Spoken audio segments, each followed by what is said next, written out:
يا شيخ you're live now عشان تفضل إن شاء الله. بسم الله الرحمن الرحيم الحمد لله رب العالمين وأصلي وأسلم على سيد الأولين والآخرين نبينا محمد وعلى آله وصحبه وبارك وسلم. All praise are due to Allah, Lord of the worlds, and peace and blessings be upon our beloved Prophet Muhammad, the master of the first and the last, and his family and his companions and all those who call to his way and establish his sunnah to the day of judgment. As to what follows, my beloved brothers and sisters, to our students and friends, Assalamu alaikum wa rahmatullahi wa barakatuh.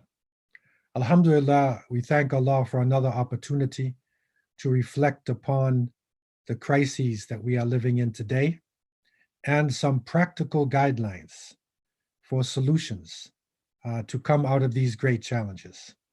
And no doubt, the time that we are living in now in the northern countries and in much of the world is a transition period. We are transitioning out of the winter season and into the spring season. And that is when the light starts to come back in the northern countries and animals start to come back and life starts to sprout around us.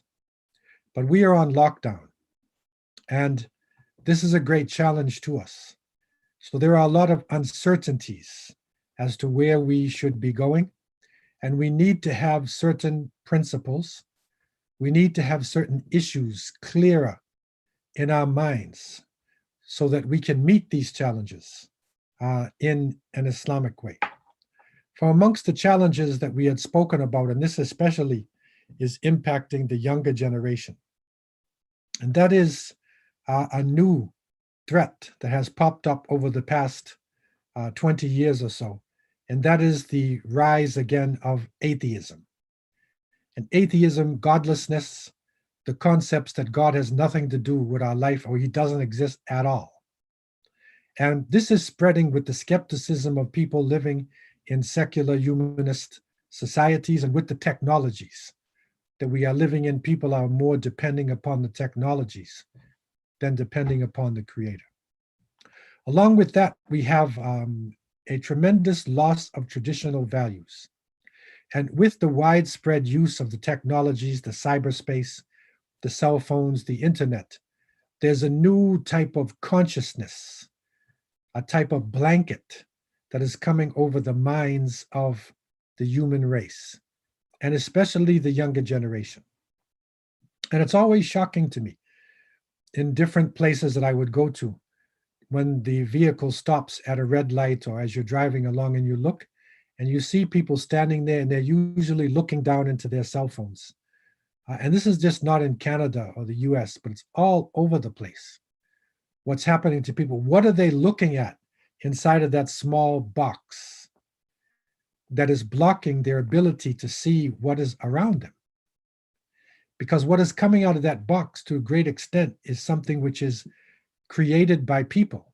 It is manipulation of the sights and sounds and colors to give you a type of alternative universe. And so in that universe, values are being shared. Many of these values, wal iyadu billah, are the opposite of Islamic values. Our values of iffa, of modesty and nobility are being broken down with nakedness and crudeness.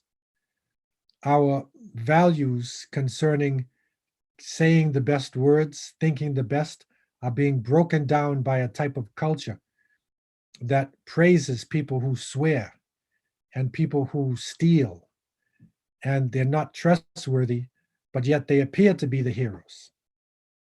It's a culture where the strong is given more respect than the weak, and where revelation means nothing to many people. And that's impacting on our families, especially the younger generation.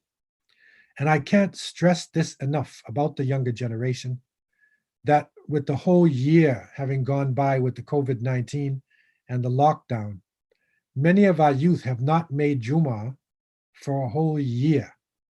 They haven't been inside of a masjid. And this unmasked phenomena that is going on is very dangerous. And what is filling the void? What is giving them the emotions to go forward. What's their spirituality? If it's coming out of the internet, then we're in trouble. And so the loss of traditional values is a very serious issue that needs to be looked at in details.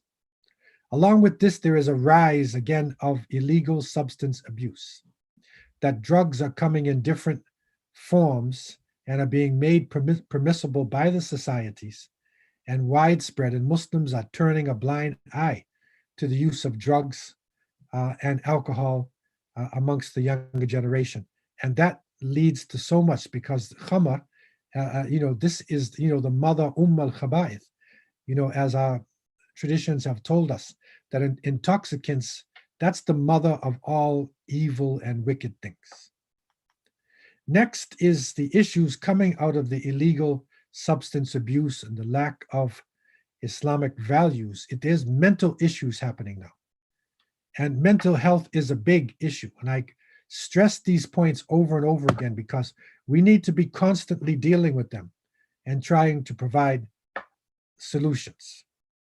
Also, what's happening to the youth is delinquency, juvenile delinquency, running away from their homes, disrespecting their parents, committing crimes. It's happening, it's real, and we are facing it. And also what's coming out of this is depression. And this is one of the most dangerous issues because sometimes depression cannot be seen. The juvenile delinquent runs away. You can see in the clothing and in the verbs and the verbal methodology, many different pointers that a young person is a delinquent. They've gone out, become like a criminal or runaway. But a depression sometimes is hidden, and you don't know when it's really hitting you until it's too late. And so these are extremely difficult issues that we have to face, and we need to have practical solutions. Last year, I reintroduced a 10-point manifesto. That was a manifesto to take us from survival to revival. How can we revive our faith? I called it the emergence. And you can find the whole series on my YouTube channel. That's Abdullah Hakim Quick. Go into the YouTube channel and you'll see the emergence. And one of the key 10 points that we were discussing last year, and it's over the past 40 years I've been discussing this, and that is the fact that it is central to our survival. It is central to the revival of Islam that we build and protect healthy, empowered families. And these families should have an emphasis on women, not an emphasis on the males, but an emphasis on the women when we are building the families and we are protecting the families. And this point has taken on new significance with the COVID-19 and with health becoming such a crucial issue for many people. Health is now one of the biggest discussion points. It's one of our greatest fears. Am I healthy? Is my immune system healthy? Am I exercising? Am I breathing properly? What will happen to me in the next few months and years? Will the COVID-19 strike me? Will my health go down? And so healthy, empowered families. And empowerment is that quality that is based upon skills development. Of course, mentally, spiritually, we are empowered by Tawheed, by the oneness of Allah subhanahu wa ta'ala. And the closer we get to Allah Azza wa Jal is the more we're actually empowered. Physically, and in this hayat dunya that we are living in, skills development, the more you're able to develop skills, and especially the young people and the women in our society, is the stronger that individual is, the more likely that person is able to overcome the difficulties and the crises that they are facing.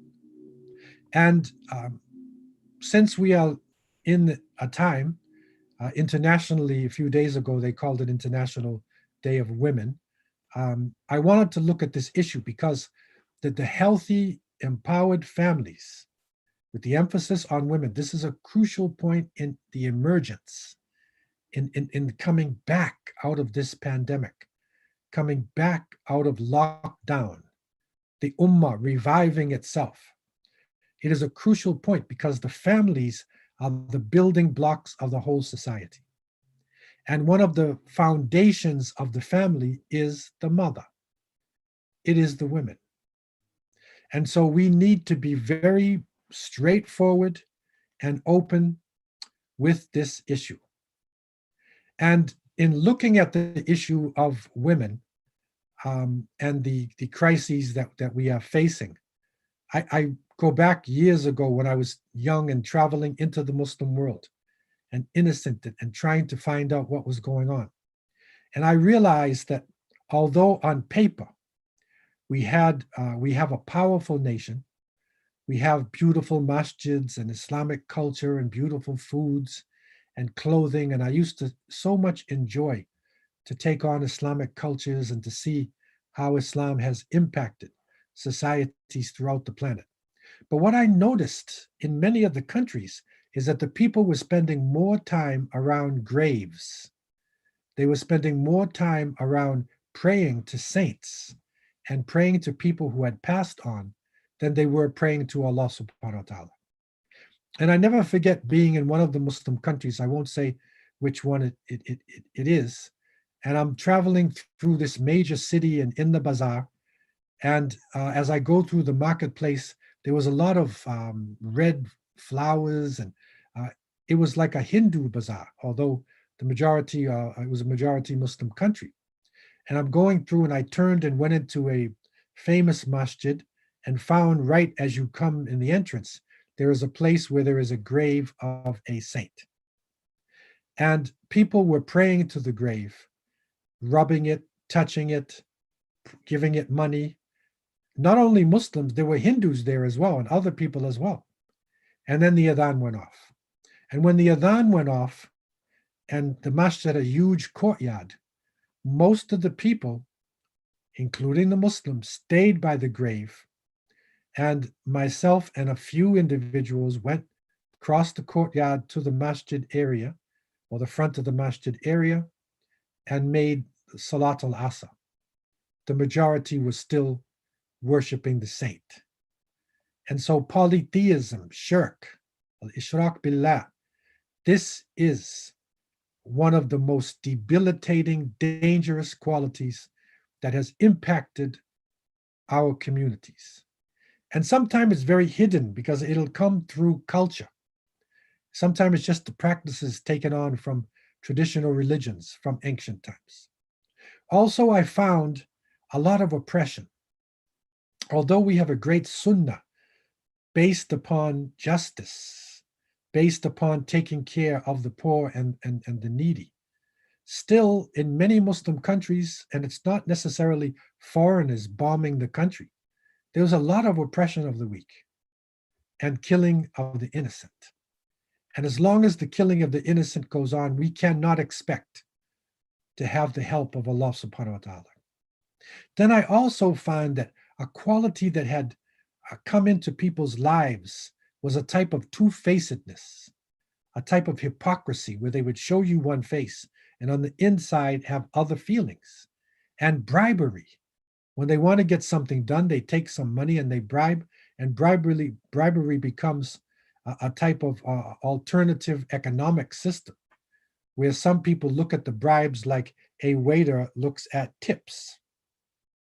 And you see that a waiter in our society doesn't even get the minimum wage. They get a tiny amount of money, $2.50 or something. The rest is their tips. So in many Muslim countries, it's the same, but the rest is bribes that they would get. So they're always putting their hand out for the bribe. And so of the elements of success, I mentioned three. One is a strict monotheism, that we understand Tawheed in all its aspects. And this is very practical. It's important for us to continue our study of Tawheed, to see how shirk enters our life in many different ways and in many facets of our existence. Secondly, is to establish justice justice on all levels of society. That is the essence of Islam. It is to be fair and to be just and to be straightforward. And the third point is empowerment. And when you look at early Islam, you will see people were empowered. The Prophet ﷺ himself was empowered with revelation. He was empowered more than anybody because he was connected to Allah subhanahu wa ta'ala. The Quran, the final revelation, came through him. His companions came from all nations, and Allah Azza wa Jal empowered him and empowered the Ummah, who were mostly made up of oppressed people from different walks of society, different nationalities, different former religions. So these three key elements of success are extremely important. But in this light, I want to mention, because I was looking at the demonstrations that were going on around the world for women's rights on the International Women's Day. And in some countries, and it happened a couple times, a big poster and women, mainly young women, and it said, patriarchy is the real pandemic. Now, this is a very serious statement. And you're taking it further now. Patriarchy, meaning a male-dominated society, is the real pandemic. It's worse than the COVID-19. It's worse than the Ebola. And this is being portrayed by the younger generation, and people may not understand what that actually means. And so we need to look at women's issues very straightforward. And I want to take a penetrating look at this based upon years of experience and interacting with Muslims in different parts of the Muslim world. We need to actually reanalyze our relationships. And I can recall traveling in the Muslim world. Now, I'm not talking about male chauvinism in America, the rape of women, the male-dominated Hollywood industry, all of the different issues that are happening, the women's liberation movements that have been fighting for rights right from the 20th century. I'm talking about the Muslim world now, because we need to look in a practical way at our issues and try to have something in our mind in terms of solutions. And I'm going to be very straightforward. I'm going to be clear. I'm going to hit it like the sharp edge of the sword. And I remember traveling in the Muslim world, and I'm not going to say the country, so there's no bias. And I'm traveling along. These are movement people, people who are activists within Islam. And as we're driving along, they said, Brother Abdullah, these are the madrasas. Our young people are studying the Quran, learning. I said, MashaAllah. They said, these are for the young boys. And so I said, okay, where are the madrasas for the young girls? And they said, no, Abdullah. You can't have them educated. The more they're educated is the more dangerous they become. And so they looked upon women's education as a negative thing. And you can even see some extreme groups in Nigeria. Boko Haram is they're against books, because that's what Boko Haram, books are haram. In this case, they were talking about women. And I thought to myself, what religion is this? Is this the religion of Khadija radiallahu anha, who not only accepted Islam first, but consolidated it? Is this the religion of the Sumayya, the great Shaheed radiallahu anha? Is this the religion of Aisha radiallahu anha, who reported the second most hadith? Or the religion of Salama radiallahu anha, who was the internal advisor of the Prophet, peace be upon him? What religion is this? Because early Islam in its original clear form empowers women. It empowered women from being killed by men because of they call femicide that was happening in infanticide, killing young girls. It empowered women with the ability to be educated, or the right to be educated, with the right to have private property. This was unheard of in the rest of the world. In Europe, up until the 20th century, women were only getting these rights. Islam empowered over 1400 years ago. But this was the reality. Another group, we were discussing women's issues, and one sister raised her hand and she said, in my country, and I'm not going to say the country, we were taught that if a woman doesn't get a beating, she won't enter paradise. I said, subhanallah, what religion is this?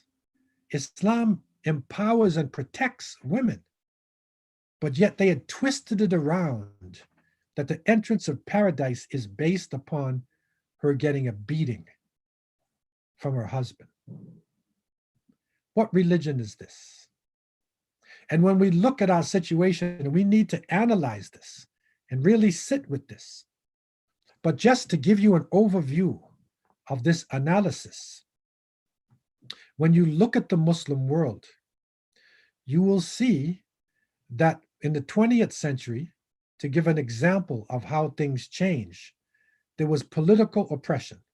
Many of the Muslim countries were ruled by their kings and their sultans, and the young people, the society wanted change.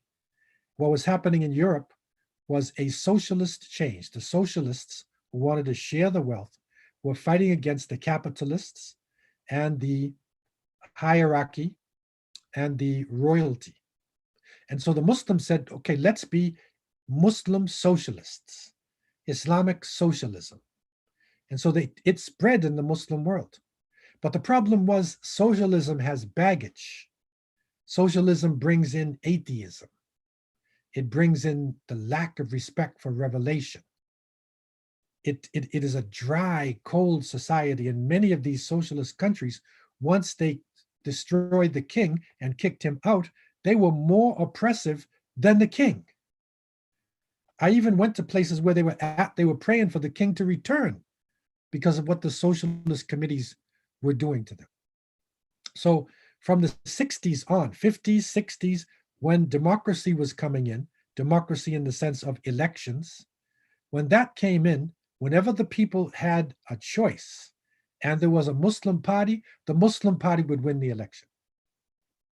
But the challenge is, people say, we don't want capitalism. We don't want socialism. We want Islam. But is it a type of twisted Islam? Or is it the original Islam, the Sunnah Islam? That is the challenge, to be able to get justice and equality out of the Islamic political system. Similarly with women. Women were oppressed, although the original Islam empowered women, liberated women.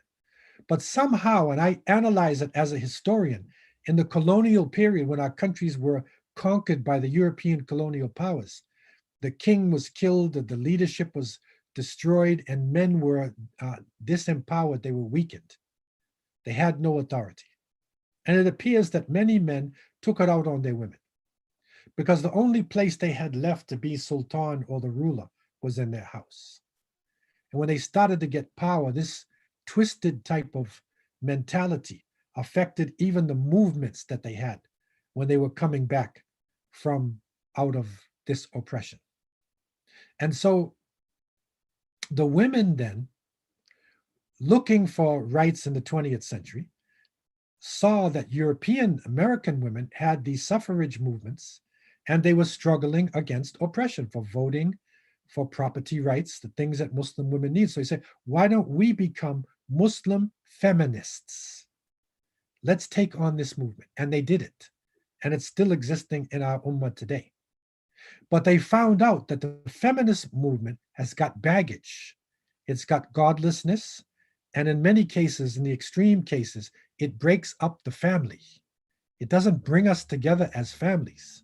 It's not empowering the family unit, but it's breaking it up. And in some extreme cases, it makes a war between the men and the women.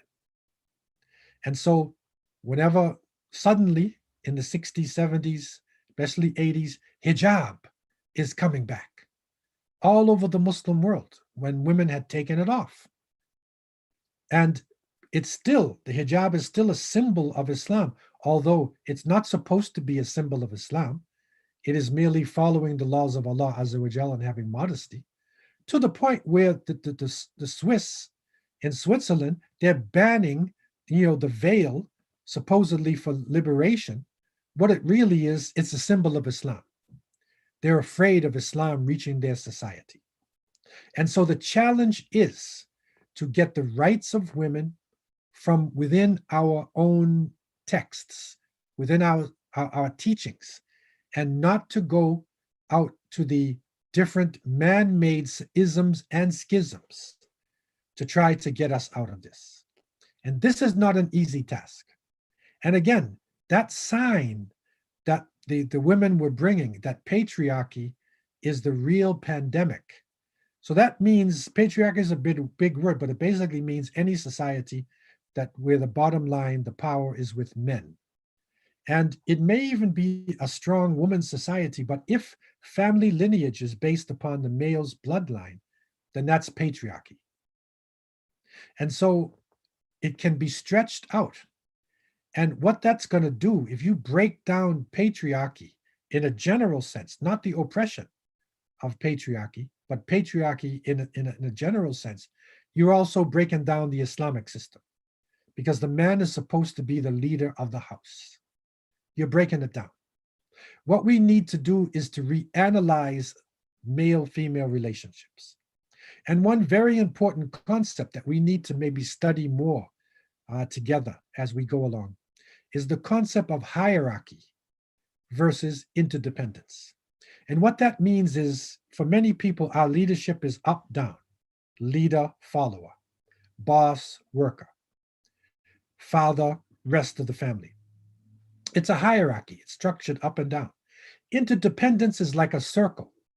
It's like the concept of shura, because shura is a circle. There's a leader, but the leader is part of a consultative committee. And they used to say that the Prophet ﷺ, that when people would come into Medina and they would look at the Sahaba, they would say, which one of you is Muhammad? Because they couldn't see it. He wasn't on a throne. He wasn't wearing special clothing. He was dependent upon his companions. The revelation is coming in, but he still reaches to them for their wisdom. That's interdependence. And there's a difference between that and a hierarchy. And when you start to apply that, you apply that to the family, then the husband's relationship with the wife, totally different. He's not the oppressor. He's not the one whose word is final, whether he's right or wrong. No, he is merely the one who is given the final decision when there's a deadlock. But the areas where the mother has more knowledge, she should be followed. The areas where the youth have something to say, they should be followed. That is what shura really is, mutual consultation. And so this concept is extremely important concept. And so we need to look at this in a practical way. We started this in the 90s. Some have continued it. It needs to be reinstated. And that is regular sensitivity training for the leaders to realize what is going on. You see, Women's Day should not be just slogans. We have to go past the point where we just raise a banner or we make a statement, we march for one day and forget about it. What can we do institutionally? How can we really bring about change? It begins with the mind.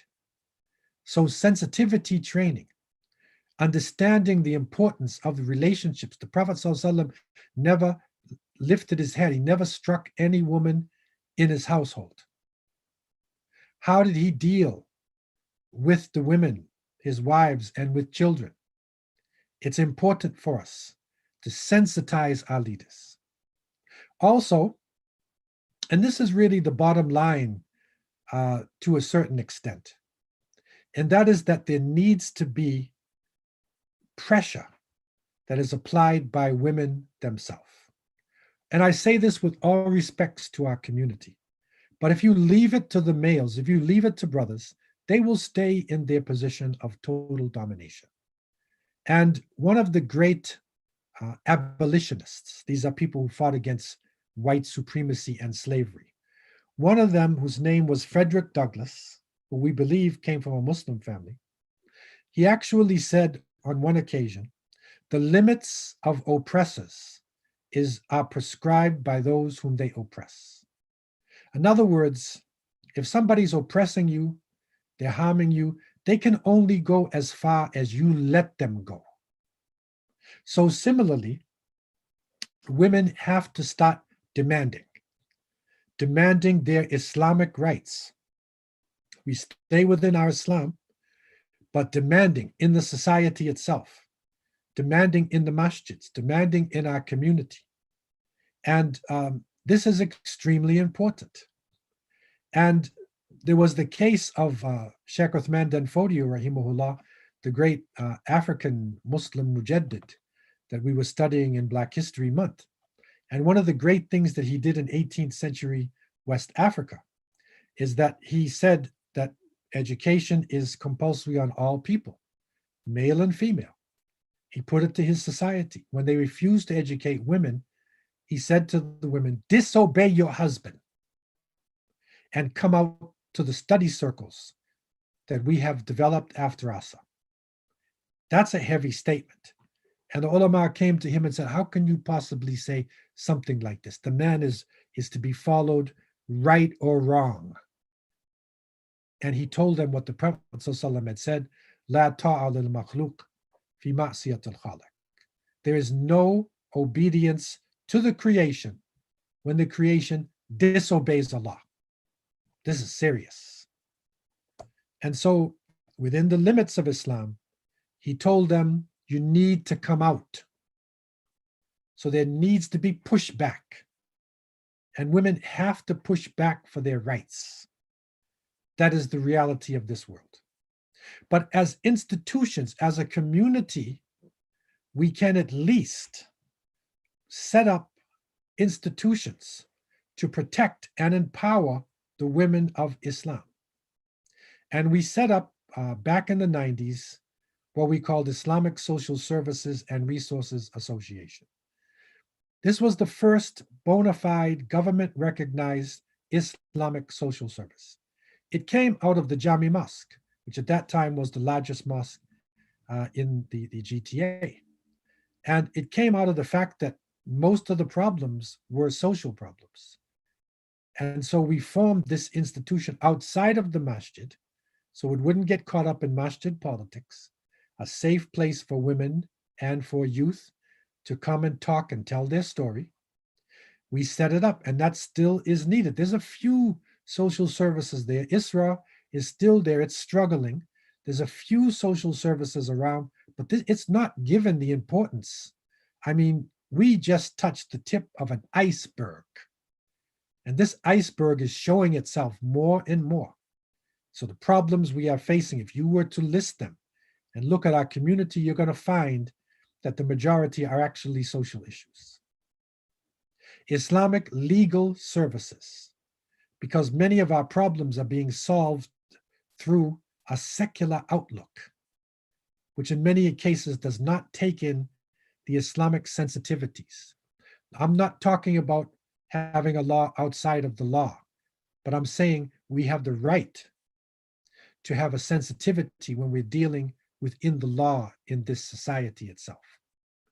We have Muslim lawyers, we have Muslim legal people, and we need to have these legal services and agencies connected to our community and readily available to the people within our society.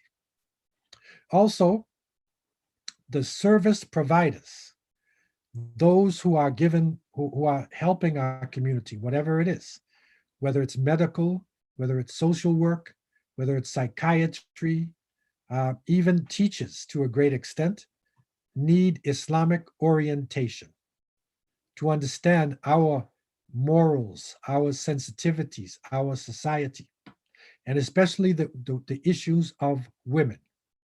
This is crucial in our society. It is crucial for us to deal with these issues in a holistic fashion.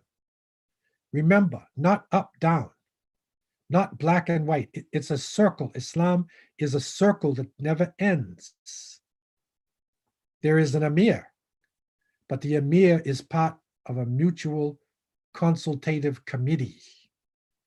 That is the setup of Islam. And that is the setup of our community. And so in this time when people are talking about the rights of women, we need to discuss the rights of women from an Islamic framework. And this, in many cases, when people are talking about the rights of women, they tend to go outside of the Islamic framework. And some people feel wrongly that the two can't go together. That if you're talking about Muslim or you're talking about Prophet Muhammad Sallallahu, you're talking about an old, archaic society. It's a patriarchal domination. Those are the Middle Ages. Those are the Dark Ages. It's not today. We are progressive today. Islam will be progressive to the day of judgment, but it needs to be revived. It needs to be brought back. And that happens with a number of issues. One of them is the empowerment of healthy families. An emphasis on this, with an emphasis on the women of the family, that they truly understand their rights. I remember hearing lectures or reading books that says the rights of men over women. And then for the woman's side, it said the duties of women to men. Okay, what are the rights of women over men? And what are the duties of the men to the women? See, we have to be straightforward. And that it is perfectly Islamic to bring it out very clearly, to try to give to the younger generation, the people caught up in this mental, spiritual crisis in society, this vacuum, which is being filled with atheism and secular humanism, and these different concepts that have taken us away from submission to Allah subhanahu wa ta'ala, creator of the heavens and the earth. So I want to open up the floor for any feedback and questions. This is a very provocative topic that needs to be discussed in details, needs more time.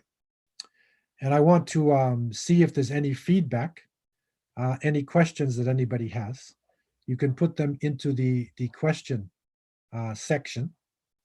And if there's any in the Q&A, you can put some in there, or the comments. Floor is open for any questions that anybody may have.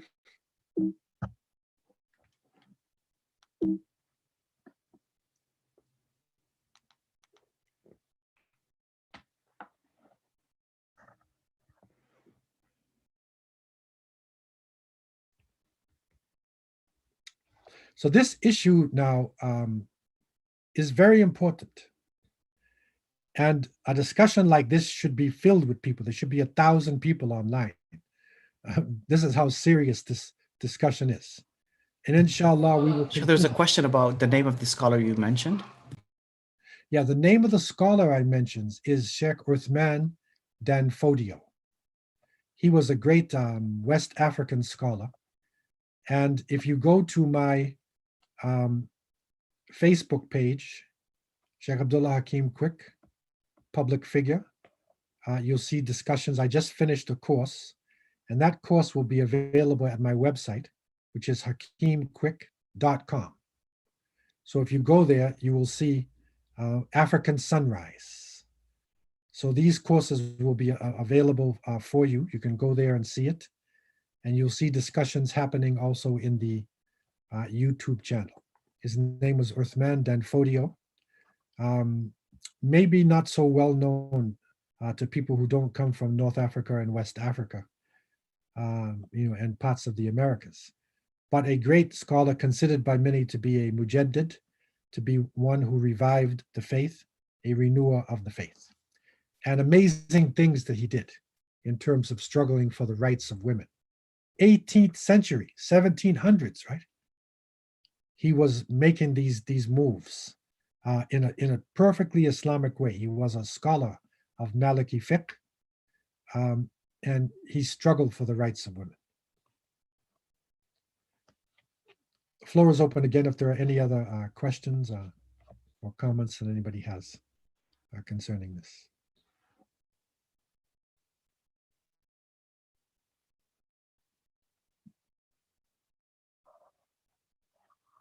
So we pray that Allah subhanahu wa ta'ala would give liberation to women all throughout the planet, and especially Muslim women, to give the direction to the women of the world that Allah subhanahu wa ta'ala has given to them and given to us. And may Allah forgive us for the wrongs that we have done, and the men who may have oppressed their women in the name of Islam. Billah. May Allah forgive them. May Allah bring justice back to the Ummah, especially for those who are weak and oppressed. So I leave you with these thoughts, and I ask Allah to have mercy on me and you. Wa akhir da'wana alhamdulillahi rabbil alameen. Wassalamu alaikum wa rahmatullahi wa barakatuh.